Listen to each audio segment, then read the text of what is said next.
Join বন্ধুরা, আমি দীপ আর আপনারা দেখছেন আপডেট ইন্ডিয়া। বন্ধুরা, কি পরিমাণে বাংলাদেশের ঘরের ভেতরে আমার সনাতনী ধর্মী ভাইদের উপর অত্যাচার শুরু হয়েছে, এর সাথে সাথে ধর্ম পরিবর্তনের কাজ কি শুরু হয়েছে, যেটা সম্পর্কে আমি এখন বলতে যাচ্ছি, শুনে আপনারা অবাক হবেন। কেননা আপনাদেরকে এর প্রমাণ পর্যন্ত দিয়ে দেব।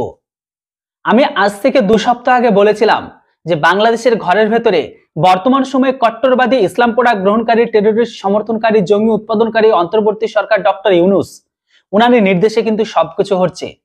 আর এটাও হওয়ার কারণ আছে, কেননা উনিও একজন নিজে ইসলাম প্রোডাক্ট গ্রহণকারী ব্যক্তি। উনার নির্দেশ ছাড়া কখনো সম্ভব নয়। প্লাস এর সাথে সাথে যুক্ত হয়েছে সে দেশের সেনাবাহিনী আর পুলিশ। অল ওভার সবকিছু মিলে বাংলাদেশের ঘরের ভেতরে বিশেষ করে বড় টার্গেট করেছে সনাতনী ধর্মী ব্যক্তি ভাই ও বোনদের। এর আগে আমি আপনাদের বলেছিলাম সেই দেশের ঘরের ভেতরে অত্যাচার হচ্ছে, প্লাস সেই দেশের ঘরের ভেতরে সনাতনী ধর্মী ব্যক্তিদের সমস্ত কিছু লুণ্ঠন করে নেওয়া, মন্দির ভাঙচুর করা, সেই দেশের বেছে বেছে হিন্দু বা সনাতনী ধর্মী মেয়ে ও মায়েদের তুলে নিয়ে যাওয়া, মেয়েদেরকে জোরপূর্বক ধর্মান্তর পরিবর্তন করা, না করলে তাদের সাথে ধর্ষণ করা, না করলে তাদের সাথে যততম জঘন্যতম কাজ আছে সবকিছু করা শুরু হয়ে গেছে। আর এর পিছনে কে বা কারা আছে সেটা আপনারা ভালোভাবে জানেন। এই মুহূর্তে দেশের ভেতরে পরিস্থিতি এখন এতটাই খারাপ তাদের জন্য যে মনে হচ্ছে গণলুটের মাল, যেভাবে পারেন সেভাবে লুটে নিন। এবার অনেক বাংলাদেশি ভিউয়ার্স আছে, তারা বলতে পারেন আমি মিথ্যে কথা বলছি। দেখুন, আমি আপনাদের সাধারণ যুক্তি দিয়ে বুঝিয়ে দিচ্ছি যে এদের মানসিকতা কতটা খারাপ। আর এই জন্য বলি, এই সমস্ত শান্তির ছেলেগুলো পৃথিবীতে কোনোদিন কখনো শান্তি বয়ে আনতে পারবে না। আর এরাই হচ্ছে আমাদের সব থেকে বড় শত্রু। মনে আছে শেখ হাসিনা যেই দিন তার জায়গা থেকে পালিয়ে আসে, তারপরে তার গণভবনটাকে কিভাবে লুট করা হয়েছিল। শেখ হাসিনার ব্রা প্যান্টি থেকে শুরু করে শেখ হাসিনা যে সমস্ত খাবারগুলো খেত সেটাকে পর্যন্ত, এমনকি কিছু সিন এটাও দেখা গেছে যে শেখ হাসিনার ঘরের ভেতরে নতুন টয়লেটের যে প্যানগুলো থাকে সেটাকে পর্যন্ত সেই দেশের টুপিদারি পরা পরিহিত ব্যক্তিগুলো সেটাকেও নিয়ে যাচ্ছে। ফ্রিজে থাকা কাটা মাছ, মাংস, এমনকি রান্না করার তরকারি পর্যন্ত নিয়ে যাচ্ছে। এদের মানসিকতাটা কতটা খারাপ, তা আবার এটা কারা ছিল বলুন তো? এই নিউ জেনারেশনের স্টুডেন্টরা। তাদের মানসিকতা যদি এতটা খারাপ হয়, তাহলে তাদের ব্যাকগ্রাউন্ড, অর্থাৎ তাদের শিক্ষাগত যোগ্যতা, তাদের ফ্যামিলি কেমন ফ্যামিলিতে থাকে, কেমন মানসিকতা তৈরি করে একবার ভেবে দেখেছেন?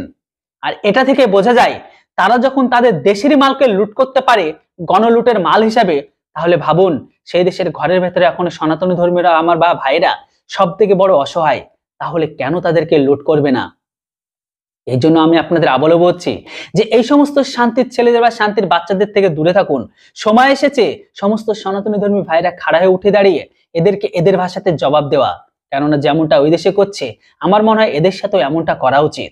ভারতের পতাকাকে অবমাননা করে গোটা ভারতবাসীকে তো অপমান করিয়ে দিয়েছে, কিন্তু এখন তাদের দেশের ঘরের ভেতর থেকে যে সমস্ত সনাতনী ধর্মী ভাইরা আছে তাদের উপর ফোর্স তৈরি করার জন্য তাদের দেশে ধর্ম পরিবর্তন করার ঘোষণা দিয়ে দিয়েছে, তা আবার ডিক্লেয়ার করে নোটিশ দিয়ে।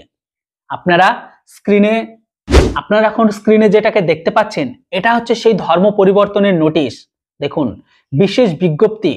এটা হচ্ছে জেলা মহানগর জামায়াত আহলে হাদিস। হ্যাঁ বন্ধুরা, এই ইসলাম প্রোডাক্ট গ্রহণকারী সংগঠনের তরফ থেকে এটাকে পাবলিশ করা হয়েছে। এখানে কি লেখা আছে সেটাও আমি আপনাদের বলে দিই। এখানে এটাই লেখা আছে যে আপনারা যারা দাওয়াতি কাজে অংশগ্রহণ করেছে আপনাদের সবাইকে ধন্যবাদ। মানে এখানে অলমোস্ট টেররিস্ট সমর্থনকারী, টেররিস্ট উৎপাদনকারী, জিহাদি মানসিকতা সম্পন্ন, ইসলাম প্রোডাক্ট গ্রহণকারী, টুপি দ্বারা পরিহিত মাদ্রাসা ছাপ পূর্ব পাকিস্তানের জনমুখী কাঙালরাই আছে।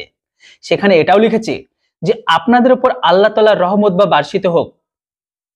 আমাদের দলের নতুন সিদ্ধান্ত অনুযায়ী, আবারও পয়েন্ট আউট করুন, আমাদের দলের নতুন সিদ্ধান্ত অনুযায়ী সকল শিবিরদের জন্য নতুন পুরস্কার ধার্য করা হয়েছে, তার নিম্নরূপ দিয়ে দিয়েছে। আবার ভালো করে ব্যাপারটা বুঝুন যে আমাদের দলের নতুন সিদ্ধান্ত অনুযায়ী সকল শিবিরের জন্য নতুন পুরস্কার ধার্য করেছে। মানে এর আগে থেকে এই সংগঠনটা সনাতন ধর্মী ব্যক্তি বা অন্য ধর্মাবলম্বীদের নিয়ে পুরস্কারকে ঘোষণা করে রেখেছিল, এখন আবার নতুন করে এই পুরস্কার ধার্য করেছে। সেটা আপনাদের বলে দিই, ব্রাহ্মণের মেয়ে মানে ইসলাম যদি গ্রহণ করে বা জোরপূর্বক কেউ করাতে পারে, মানে যেন তেন প্রকারের সনাতন ধর্মী থেকে যদি তাদের ধর্মে নিয়ে আসতে পারে বা যে নিয়ে আসবে, তাদের জন্য পুরস্কার ধার্য করছে কত? 3 লক্ষ টাকা। নিচে আবার আরবিতেও লিখে দিয়েছে। এরপরে লিখেছে, সব থেকে এটা পয়েন্ট আউট করুন, এখানে লিখেছে ভারতীয় বাঙালি মেয়ে, মানে বুঝতে পারছেন ওয়েস্ট বেঙ্গলের কথা বলছে। ওয়েস্ট বেঙ্গলে যদি কোনো বাঙালি মেয়েকে এমন ধর্মান্তরিত পরিবর্তন করতে পারে, তাহলে সেই ব্যক্তিটিকে দেওয়া হবে যে এই কাজে উৎসাহিত করেছে বা যে কনভিন্স করেছে বা সমস্ত কিছুতে তার হাত আছে বা ব্রেন ওয়াশ করাতে যার সব থেকে বড় পটভূমিকা রয়েছে, তাকে দেওয়া হবে কত? 2 লক্ষ টাকা। তারপর আবার আরবিতে লেখা দেওয়া আছে, এরপরে লেখা আছে নমশূদ্র, এটাও কিন্তু সনাতনী ধর্মী ব্যক্তি ভাই বোন। এই নমশূদ্র অর্থাৎ এই সনাতনী ধর্মী ভাই বোনদের যদি কেউ কনভার্ট করতে পারে, মানে সনাতন ধর্ম থেকে যদি ইসলামে নিয়ে আসে, তাহলে তাদের জন্য ধার্য করা হয়েছে 50,000 টাকা।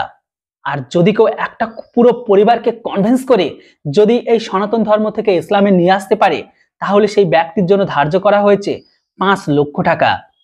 আর এটার অধ্যাপক হচ্ছে ডক্টর আব্দুল্লাহ ফারুক, আর অপরদিকে সেক্রেটারি জেনারেল হচ্ছে ডক্টর মোহাম্মদ শহীদুল্লাহ খান মাদানী। যাই হোক, আপনারা মোটামুটি এই যে পাশে যে নোটিশটা সেটা দেখলেন, আশা করি এবার তো আপনারা বুঝতে পেরেছেন এগুলো কিন্তু সব কিন্তু রিয়েল। বর্তমান সময়ে সেই দেশের মিডিয়া থেকে শুরু করে সোশ্যাল সাইটে ভারত বিরোধিতাকারী স্লোগান তো দিচ্ছে, ভারত কিনে যা যা বলার সমস্ত কিছু করছে, কিন্তু সেই দেশের ঘরের ভেতরে সনাতন ধর্মী ভাইদের উপর যে অত্যাচার হচ্ছে, তাদের সাথে সেখানকার সেনার সেখানকার কাঠমোল্লাগুলো কি করছে, তার উপর কিন্তু কোনো মিডিয়া নিউজ করছে না। আর যদিও কেউ নিউজ করতে যাচ্ছে, তাকে আটকে দিচ্ছে, তার উপর অন্যায় অত্যাচার করে তাকে মারা হচ্ছে, প্রয়োজন পড়লে তার সমস্ত কিছু কেড়ে নেওয়া হচ্ছে, এমনকি সেই সমস্ত খবরগুলোকে পর্যন্ত পাবলিসি করতে দিচ্ছে না। সেখানে মিডিয়া যাওয়া তো দূরের কথা। বুঝতে পারছেন এই শান্তির ছেলেগুলো আজ কোথায় গিয়ে পৌঁছেছে? আমার মনে হয় ভারতের সত্যি এদের উপর কারবাই করা উচিত। যাই হোক, অল ওভার খবর শুনে আপনাদের কি মতামত সেটা অবশ্যই কমেন্ট বক্সে লিখে জানান। তাহলে কি এই তরফ থেকে অর্থাৎ এদের কাজকর্ম দেখে আমাদেরকে উচিত নয় সেম ভাবে এদেরকে উচিত ভাষাতে জবাব দেওয়া? আপনাদের মতামত অবশ্যই কমেন্ট বক্সে লিখে জানান। Thanks for watching. জয় হিন্দ, বন্দে মাতরম। বন্ধুরা, এই মুহূর্তে সব থেকে বড় আপডেটটি বেরিয়ে আসছে পূর্ব পাকিস্তানের তরফ থেকে। ভারতের বিরুদ্ধে যুদ্ধের প্রস্তুতি নিতে পাকিস্তানের কাছের F-16 যুদ্ধ বিমান ভিক্ষা চাইল ইসলাম প্রোডাক্ট গ্রহণকারী টুপিদারি পরিহিত টেরোরিস্ট সমর্থনকারী টেরোরিস্ট উৎপাদনকারী মোল্লা ইউনুস সরকার। হ্যাঁ বন্ধুরা, মোল্লা ইউনুস। বর্তমান সময়ে পূর্ব পাকিস্তানে ঘরের ভেতরে চিন্ময় প্রভুর গ্রেপ্তারি নিয়ে দিল্লির সঙ্গে চূড়ান্ত সংঘাতের পথই বেছে নিচ্ছে ইসলাম প্রোডাক্ট গ্রহণকারী টুপিদারি রাখা টেরোরিস্ট সমর্থনকারী টেরোরিস্ট উৎপাদনকারী মোল্লা মোহাম্মদ ইউনুস। ভারতের সেনা যে কোনো মুহূর্তে হামলা চালাতে পারে এমন আশঙ্কায় লুঙ্গি ভিজে ফেলেছে পূর্ব পাকিস্তানের সেনাপ্রধান থেকে শুরু করে পূর্ব পাকিস্তানের জনসাধারণ। আর তারই পাল্টা রিটেলিয়েশন দেওয়ার জন্য তোড়জোড় শুরু করে দিয়েছে অন্তর্বর্তী সরকার।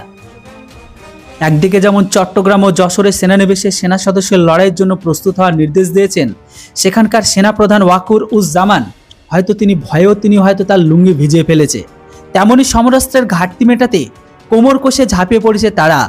অপরদিকে বাংলাদেশের সেনাবাহিনীর কিছু জেনারেল এটা পর্যন্ত স্টেটমেন্ট দিয়েছে, বাংলাদেশের যে কনফিগারেশন আর ভারতের যে কনফিগারেশন, সেটা যদি একজন বুদ্ধিসম্পন্ন মানুষ জাস্ট মাথায় নিয়ে জাস্ট দুটোকে দুই ভাগে বা দুই পাশে দাঁড় করে রেখে দেয়, সেটা দেখেই তো আমাদের লুঙ্গি ভিজে যাবে।